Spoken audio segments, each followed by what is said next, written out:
ನಮಸ್ಕಾರ ಸ್ನೇಹಿತರೆ, ಈ ಒಂದು ಕೇಸ್ನ ಸಂಬಂಧಪಟ್ಟಂತೆ ನಿನ್ನೆ ಲಕ್ಷ್ಮಿ ಎನ್ನುವಂತಹ ಮಹಿಳೆಯ ಪಾನ್ ಕಾರ್ಡ್ ಸಿಕ್ಕಿಕೊಂಡಿದೆ. ಹೌದು, ನಿನ್ನೆ ತೆಗೆದಿರತಕ್ಕಂತಹ ಹುಂಡಿಯಲ್ಲಿ ಈ ಒಂದು ಪಾನ್ ಕಾರ್ಡ್ ಸಿಕ್ಕಿದೆ. ಅದರ ಜೊತೆಗೆ ಬ್ಲೌಸ್ ಕೂಡ ಸಿಕ್ಕಿದೆ ಅಂತೆ. ಕೆಂಪು ಕಲರ್ ಇರ್ತಕ್ಕಂತಹ ಒಂದು ಬ್ಲೌಸ್ ಕೂಡ ಪತ್ತೆ ಆಗಿದೆ ಅನ್ನುವಂತಹ ಹೇಳಿಕೆಗಳು ಕೇಳಿ ಬರ್ತಾ ಇದೆ. ಸೊ ಇದ್ರ ಬಗ್ಗೆ ಒಂದು ಸ್ವಲ್ಪ ಕೂಡ ನೀವು ಮಾಹಿತಿಯನ್ನ ಸೋಷಿಯಲ್ ಮೀಡಿಯಾಗಳಲ್ಲಿ ನೋಡಿರ್ಬೋದು. ಆದರೆ ಇದ್ರ ಬಗ್ಗೆ ಸಂಕ್ಷಿಪ್ತವಾದ ಮಾಹಿತಿಯನ್ನ ನಾವು ನಿಮ್ಮ ಮುಂದೆ ಇಡುವಂತಹ ಪ್ರಯತ್ನ ಮಾಡ್ತೀವಿ. ಈಗ ಯಾವ 4 ಹುಂಡಿಗಳನ್ನು ತೆಗೆಯಲಾಗಿದೆ, 2, 3, 4 ಹುಂಡಿಗಳನ್ನು ತೆಗೆದರೂ ಸಹಿತ ಯಾವುದೇ ರೀತಿಯಾದಂತಹ ಆಸ್ತಿ ಪಂಜರಗಳು ಪತ್ತೆ ಆಗಿಲ್ಲ.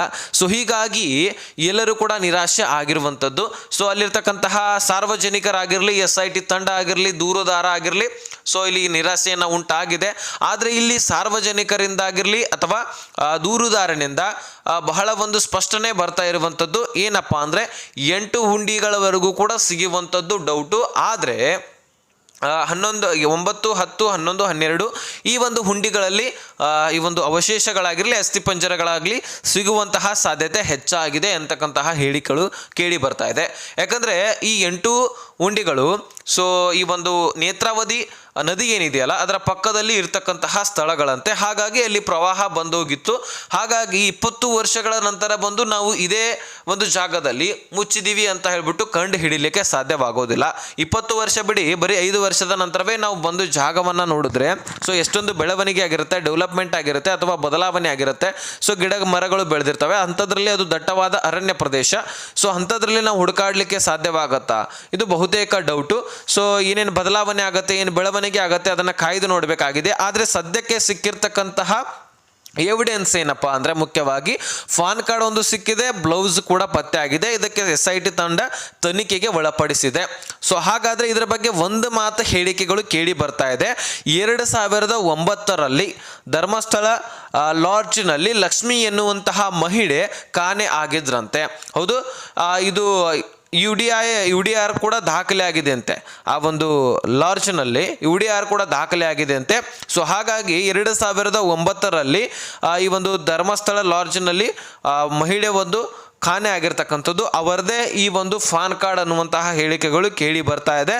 ಸೊ ಇದರ ಮುಂದಿನ ತನಿಖೆಗಳು ಕೂಡ ನಡೆಯುತ್ತೆ. ಇದರ ಮೇಲೆ ತನಿಖೆ 100% ಆಗಲೇಬೇಕು, ಆಗತ್ತೇನೆ ಕೂಡ. SIT ತಂಡ ಯಾವುದೇ ರೀತಿ ಕ್ಲೂ ಸಿಕ್ಕಿದ್ರು ಸಹಿತ, ಒಂದು ಸಣ್ಣ ಕ್ಲೂ ಸಿಕ್ಕಿದ್ರು ಸಹಿತ ಬಿಡೋ ಹಾಗಿಲ್ಲ.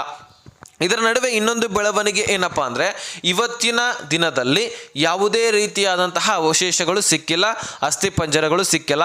ಇದು ಒಂದು ಕಡೆ ಆದರೆ ಇನ್ನೊಂದು ಕಡೆ ದೂರುದಾರನ ಬಗ್ಗೆ ಅಪಹೇಳಿಕೆಗಳು ಕೂಡ ಕೇಳಿ ಬರ್ತಾ ಇದೆ.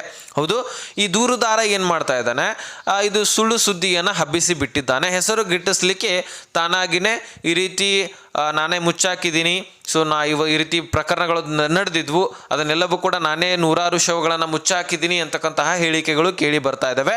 ಸೊ ಇದು ಒಂದು ಕಡೆ ಆದರೆ ಇನ್ನೊಂದು ಮಾಹಿತಿ ಏನಪ್ಪಾ ಅಂದರೆ ಆ ದೂರುದಾರನೇ ಹೇಳ್ತಾ ಇದ್ದಾನೆ, ಇದಲ್ಲದೆ 2-3 ಶವಗಳನ್ನು ಒಂದೇ ಹುಂಡಿಯಲ್ಲಿ ಕೂಡ ಮುಚ್ಚಾಕಿರ್ತಕ್ಕಂತಹದ್ದು ಕೂಡ ಇದೆ ಅಂತೆ. ಹೌದು, ಒಂದೊಂದು ಶವಗಳನ್ನು ಒಂದೊಂದು ಹುಂಡಿಯಲ್ಲಿ ಮುಚ್ಚಾಕಿದ್ರೆ ಇನ್ನು ಹಲವಾರು ಶವಗಳನ್ನು ಒಂದೇ ಹುಂಡಿಯಲ್ಲಿ ಕೂಡ ಮುಚ್ಚಾಕಿರ್ತಕ್ಕಂತಹ ಪ್ರಕರಣಗಳು ಕೂಡ ಇದಾವಂತೆ.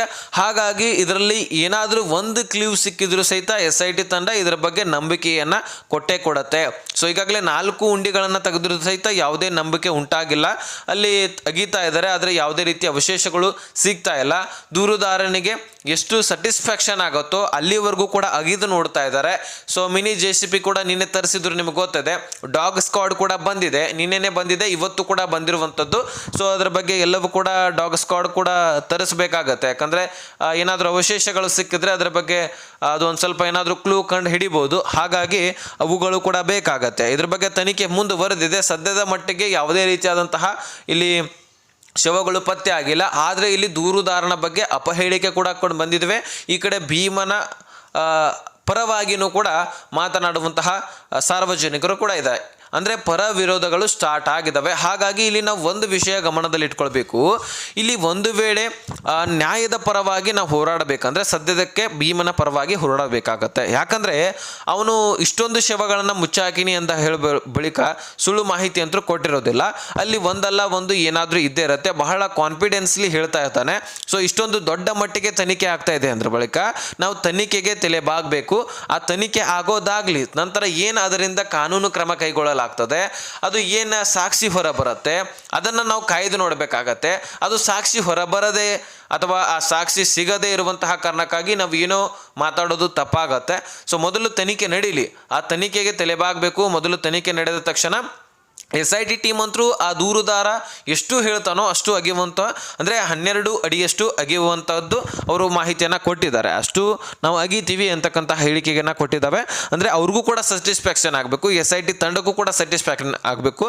ಅದೇ ರೀತಿಯಾಗಿ ದೂರುದಾರನ ವಕೀಲರಿಗೂ ಕೂಡ ಸ್ಯಾಟಿಸ್ಫ್ಯಾಕ್ಷನ್ ಆಗಬೇಕು. ಹೌದಪ್ಪ SIT ಟೀಮ್ ಅಗದಿದೆ, ನಾವು ಹೇಳುವಷ್ಟು ಆಗದಿದೆ, ಆದರೂ ಸಹಿತ ಸಿಕ್ಕಿಲ್ಲ, ಇದು SIT ಟೀಮ್ ತಪ್ಪಲ್ಲ, SIT ಟೀಮ್ ಮೇಲೆ ಯಾವುದೇ ರೀತಿಯಾದಂತಹ ಭಾರವನ್ನು ಎತ್ಕೊಳ್ಳಿಕ್ಕೆ SIT ಟೀಮ್ ನಿರ್ಧರಿಸುವುದಿಲ್ಲ. ಹಾಗಾಗಿ ಆ ದೂರುದಾರ ಏನು ಹೇಳ್ತಾನೋ ಅವನು ಕೇಳುವ ಹಾಗೆ SIT ಟೀಮ್ ನಡ್ಕೊಳ್ತಾ ಇದೆ. ಸದ್ಯಕ್ಕೆ ಈ ಎರಡು ವಿಷಯ, ಈ ಒಂದು ಫ್ಯಾನ್ ಕಾರ್ಡ್ ಬ್ಲೌಸ್ಗಳಾಗಿರಲಿ ಸಿಕ್ಕಿರ್ತಕ್ಕಂಥದ್ದು, ಅದನ್ನು ಈಗ ಒಂದು ತನಿಖೆಗೂ ಕೂಡ ಕಳಿಸಿದ್ದಾರೆ. ತನಿಖೆ ಅಂತೂ ಮುಂದುವರಿತಾ ಇದೆ. ಸೊ ಆದರೆ ಮುಂದಿನ ದಿನಗಳಲ್ಲಿ ಏನಾದರೂ ಬದಲಾವಣೆ ಆಗ್ಬೋದು. ಈಗ 13 ಪಾಯಿಂಟ್ಗಳನ್ನು ತೋರಿಸಲಾಗಿದೆ. ಆ 13 ಪಾಯಿಂಟ್ಗಳಲ್ಲಿ ಒಂದಾದರೂ ಏನಾದರೂ ಅಸ್ಥಿಪಂಜರ ಸಿಕ್ಕಿದ್ದೆ ಆದರೆ ಭೀಮನ ಮೇಲೆ ವಿಶ್ವಾಸ ಮತ್ತಷ್ಟು ಹುಟ್ಟತ್ತೆ. ಸೊ ಅದು ಸಿಗಲಿ ಅನ್ನುವಂತಹ ಕಾರಣಕ್ಕಾಗಿ ಬಹಳಷ್ಟು ಸಾರ್ವಜನಿಕರು ಕೂಡ ಕೇಳ್ಕೊಳ್ತಾ ಇದ್ದಾರೆ. ಯಾಕಂದರೆ ಇಷ್ಟೊಂದು ಕ್ರೂರವಾಗಿ ಹತ್ಯೆಗಳು ಆಗಿರ್ತಕ್ಕಂಥದ್ದು, ಪ್ರಕರಣಗಳು ದಾಖಲೆ ಆಗಿರ್ತಕ್ಕಂಥದ್ದು, ಅದು ಇನ್ನೂ ಕೂಡ ಸಾಲ್ವ್ ಆಗಿಲ್ಲ.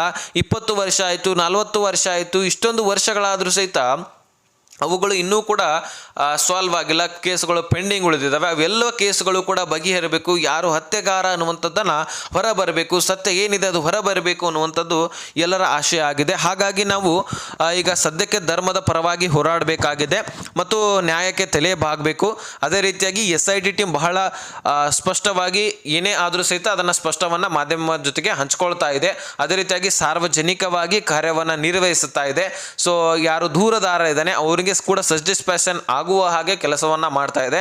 ಹಾಗಾಗಿ SIT ಟೀಮ್ ಮೇಲೆ ಯಾವುದೇ ರೀತಿಯಾದಂತಹ ಡೌಟ್ಸ್ಗಳನ್ನು ಇಟ್ಕೊಳ್ಳೋದು ಬೇಡ. ಸೊ SIT ಟೀಮ್ ತನ್ನ ತನಿಖೆಯನ್ನು ಬಹಳ ಸ್ಪೀಡಾಗಿ ಕೂಡ ಮುಂದುವರಿಸ್ತಾ ಇದೆ. ಸದ್ಯಕ್ಕೆ 4 ಪಾಯಿಂಟ್ಗಳನ್ನು ಅಗಿಯಲಾಗಿದೆ. ಇನ್ನು ಮುಂದಿನ ದಿನಗಳಲ್ಲಿ ಇನ್ನೂ ಹೆಚ್ಚಿನ ಪಾಯಿಂಟ್ಗಳನ್ನು ಅಗಿಯುವಂತಹ ಸಾಧ್ಯತೆ ಇದೆ.